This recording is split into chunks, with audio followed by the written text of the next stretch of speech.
J'ai 73 ans et je m'apprête à vous dire quelque chose qui pourrait vous contrarier. Tout ce que vous croyez savoir sur le vieillissement est complètement faux. Et le pire, les gens qui devraient vous le dire, vos parents, vos professeurs, la société, soit ils vous mentent, soit ils ne le savent pas eux-mêmes. Voyez-vous, j'ai passé les 50 premières années de ma vie à croire aux mêmes mensonges que vous croyez probablement en ce moment. Je pensais avoir tout compris. J'avais la carrière, la maison, le respect de mes pairs. Mais à 52 ans, quelque chose s'est produit qui a brisé tout ce que je croyais savoir. Et ce que j'ai découvert durant les 21 ans qui ont suivi a complètement changé ma vision de la vie, de la mort et de tout ce qui se trouve entre les deux. Mais avant de vous raconter ce qui s'est passé, je dois vous faire comprendre quelque chose. La raison pour laquelle je fais cette vidéo n'est pas de vous impressionner ou de me sentir sage. Je fais cela parce que mon temps est compté. Et il y a des choses que vous devez entendre avant qu'il ne soit trop tard. Pas pour moi, pour vous. À 52 ans, j'ai eu ce que les médecins appellent un événement cardiaque.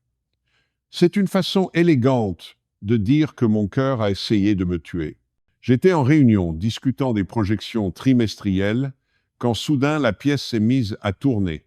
La chose suivante dont je me souviens, c'est de me réveiller dans un lit d'hôpital avec des tubes sortant de mes bras et ma femme pleurant dans le coin. Les médecins ont dit que j'avais eu de la chance. De la chance. Je venais de me retrouver face à face avec ma propre mortalité et ils appelaient ça de la chance. Mais vous savez quoi? Ils avaient raison. Parce que allongé dans ce lit d'hôpital, sans rien d'autre à faire que réfléchir, j'ai réalisé quelque chose de terrifiant. J'avais vécu toute ma vie en pilote automatique. Je n'étais pas vraiment vivant, je faisais juste semblant, cochant des cases, essayant de répondre aux attentes de tout le monde. Et voici la partie qui me hante encore aujourd'hui. Si j'étais mort ce jour-là, si mon cœur s'était arrêté définitivement, qu'aurais-je laissé derrière moi? Une belle maison? Un compte de retraite? Une collection de réalisations dont personne ne se souviendrait dans 5 ans? Laissez-moi vous dire le plus grand mensonge que vous vous racontez probablement en ce moment. J'ai le temps, je ferai ça plus tard. Quand je serai plus vieux, je vivrai enfin la vie que je veux. Je vois des jeunes dans la vingtaine, la trentaine, même la quarantaine, et ils disent tous la même chose. Quand je gagnerai plus d'argent, alors je serai heureux. Quand j'aurai cette promotion, alors je me détendrai. Quand les enfants seront grands, alors je voyagerai. Quand je serai à la retraite, alors je ferai enfin ce que j'aime. Laissez-moi vous épargner 50 ans de regrets avec une vérité simple. Ce jour n'arrive jamais. Vous savez pourquoi? Parce que les objectifs ne cessent de bouger. Vous obtenez la promotion et soudain, vous avez besoin de la suivante. Vous gagnez plus d'argent et soudain, vous avez besoin de plus d'argent. Vous courez toujours après quelque chose d'inaccessible. Et avant de vous en rendre compte, vous avez 70 ans. Et vous vous demandez où est passée votre vie. J'ai fait ça. J'ai passé 30 ans à gravir une échelle pour réaliser quand je suis arrivé en haut qu'elle était appuyée contre le mauvais mur. Et on ne peut pas redescendre et recommencer. Le temps ne fonctionne pas comme ça. Voici quelque chose que personne ne vous dit quand vous êtes jeune. Le succès est un objectif terrible. Et je dis cela en tant que quelqu'un qui a accompli tout ce que je m'étais fixé d'accomplir. Je suis devenu associé dans mon cabinet, j'ai acheté la maison, j'avais le respect de mes collègues, et vous savez quoi? Rien de tout cela n'avait d'importance. Vous atteignez votre objectif, et pendant environ 48 heures, vous vous sentez incroyable, puis le sentiment s'estompe, vous revenez à la normale. Maintenant, vous avez besoin d'un nouvel objectif, d'une plus grande réalisation, de plus de validation. C'est une roue de hamster. J'avais un ami qui est mort il y a 3 ans, à 68 ans. Il a travaillé 70 heures par semaine toute sa vie. Il a bâti une entreprise de plusieurs millions de dollars. Il n'a jamais pris de vraies vacances. Il n'arrêtait pas de dire qu'il ralentirait l'année prochaine. L'année suivante est arrivée et il a eu un AVC. À ses funérailles, son fils a dit « Mon père était un homme qui a réussi, mais je le connaissais à peine. Est-ce l'héritage que vous voulez? Vos regrets ne porteront pas sur les choses que vous avez mal faites. Ils porteront sur les choses que vous n'avez pas faites du tout. Je ne reste pas éveillé la nuit à penser aux affaires ratées. Celles-là n'ont pas d'importance. Vous savez ce qui me tient éveillé? Le voyage au Japon que je n'ai jamais fait parce que j'étais trop occupé. La relation avec mon frère que j'ai laissé se détériorer. Le livre que j'ai toujours voulu écrire mais que je n'ai jamais commencé. Le temps que je n'ai pas passé avec mes enfants parce que je travaillais tard. Ces choses vous rongent. Les occasions manquées. Les chemins non empruntés. L'amour que vous n'avez pas exprimé. Les risques que vous n'avez pas pris parce que vous aviez peur. Les gens que vous aimez, vos parents, vos frères et sœurs, vos amis proches. Vous pensez avoir un temps illimité avec eux. Ce n'est pas le cas. Et un jour, ce temps sera écoulé. Mon père est mort quand j'avais 45 ans. Nous avions une relation compliquée. Et j'étais toujours trop occupé pour vraiment y travailler. Je pensais toujours que nous aurions le temps de parler quand je serais moins occupé. Nous n'avons jamais eu cette chance. Crise cardiaque, partie en quelques heures. Et vous savez quel est mon plus grand regret? Tous ces dimanches où je ne l'ai pas appelé. Toutes les fois où j'étais trop fatigué pour aller dîner chez lui. Tous ces petits moments que j'ai laissés filer, il n'y en aura pas toujours plus. Après ma crise cardiaque, j'ai fait de grands changements. J'ai pris du recul par rapport au travail. J'ai commencé à dire non aux choses qui n'avaient pas d'importance. J'ai commencé à dire oui aux choses que j'avais repoussées pendant des décennies. Durant ces 21 dernières années, j'ai appris plus sur la vie que durant les 52 précédentes. Ce qui compte est d'une simplicité embarrassante. Le temps passé avec les gens que vous aimez. Un travail qui a du sens pour vous. Vivre des expériences, pas posséder des choses. Créer des souvenirs. Être présent. Je sais que ça semble simple. À votre âge, j'aurais levé les yeux au ciel. Bien sûr. Mais j'ai des factures à payer. Et oui, c'est vrai. Je ne dis pas de quitter votre emploi. Je dis de ne pas sacrifier ce qui compte pour ce qui ne compte pas. Voici une question que je veux que vous vous posiez et je veux que vous y répondiez honnêtement. Si vous mouriez demain, seriez-vous satisfait de la vie que vous avez vécue jusqu'à présent? Pas les gens seraient-ils impressionnés par votre éloge funèbre?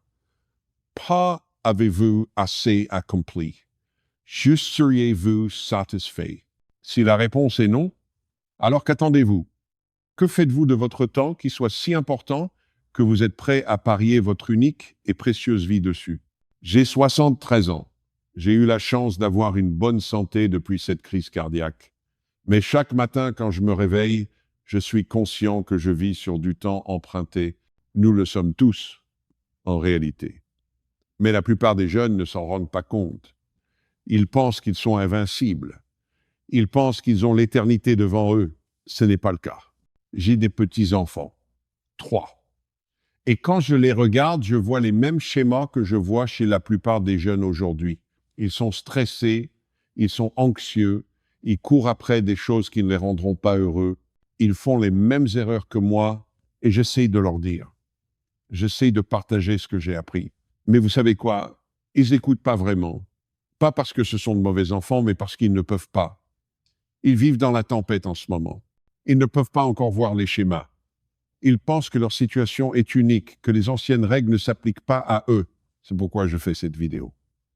Parce que juste peut être, si suffisamment de gens entendent ce message, quelqu'un écoutera vraiment, quelqu'un fera des choix différents. Quelqu'un évitera les regrets qui hantent les gens comme moi. Chaque jour, vous vous rapprochez de la mort. Personne n'aime y penser. Mais vous n'avez pas un temps illimité. Les gens que vous aimez non plus. Vos parents, s'ils sont encore en vie, vieillissent chaque jour. Un jour, probablement plus tôt que vous le pensez, ils ne seront plus là. Vos amis, votre conjoint, vos enfants, aucune de ces relations ne dure éternellement. Alors qu'allez-vous faire? Continuez à repousser ce coup de téléphone, continuez à reporter ce voyage, continuez à vous dire que vous prendrez le temps plus tard, ou allez-vous vous réveiller aujourd'hui et commencer à vivre comme si votre temps était limité? Parce qu'il l'est. Si je pouvais retourner en arrière et parler à mon moi de 30 ans, voici ce que je dirais. Arrête d'essayer d'impressionner des gens qui n'ont pas d'importance. Arrête de sacrifier ta santé pour ta carrière. Arrête de reporter la joie jusqu'à un jour. Arrête d'attendre la permission de vivre la vie que tu veux. Commence à appeler tes parents plus souvent. Commence à faire les voyages dont tu rêves. Commence à faire les choses qui te font peur. Commence à dire non aux obligations qui t'épuisent. Commence à dire oui aux expériences qui te comblent. Et surtout, commence maintenant. Pas l'année prochaine, pas après ce projet, pas quand tu auras plus d'argent ou plus de temps ou plus de quoi que ce soit. Maintenant. Parce que je vous le promets, le moment parfait ne viendra jamais. La vie sera toujours désordonnée et compliquée et pleine de raisons d'attendre. Mais si vous attendez, vous vous réveillerez un jour et réaliserez que vous avez attendu toute votre vie. J'ai 73 ans. Si j'ai de la chance, peut être 10 ou 15 ans de plus. Peut être 20 si je suis béni. Probablement moins. Et je suis en paix avec ça. Parce que ces 20 et une dernières années ont été les plus riches de ma vie, pas parce que j'ai gagné plus d'argent, parce que j'ai enfin commencé à vivre intentionnellement, à apprécier chaque jour, à prioriser ce qui compte. J'ai voyagé dans des endroits que j'ai toujours voulu voir. J'ai approfondi mes relations avec mes enfants et petits-enfants. J'ai poursuivi des passe-temps que j'avais repoussés. J'ai pardonné à des gens contre qui je gardais rancune. J'ai dit je t'aime d'innombrables fois. Je suis plus heureux maintenant, à 73 ans, avec moins de temps devant moi que je ne l'étais à 30 ans quand je pensais avoir tout le temps du monde. C'est l'ironie. Quand vous comprenez que le temps est limité, vous commencez vraiment à vivre. Vous arrêtez de le gaspiller. Vous arrêtez de reporter la joie. Vous commencez à créer le bon moment. Vous avez un choix. Maintenant, aujourd'hui, continuez à vivre comme vous vivez, à courir après le succès, à reporter le bonheur, à vous dire que vous prendrez le temps plus tard, ou vous réveillez. Réalisez que le temps s'écoule plus vite que vous ne le pensez, et que la vie que vous attendez de vivre doit commencer maintenant.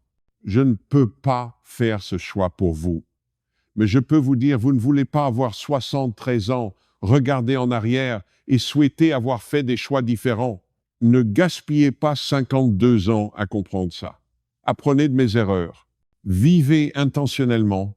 Priorisez ce qui compte. Arrêtez d'attendre un jour. Un jour, c'est aujourd'hui. Ça l'a toujours été. Si cela résonne en vous, partagez cette vidéo.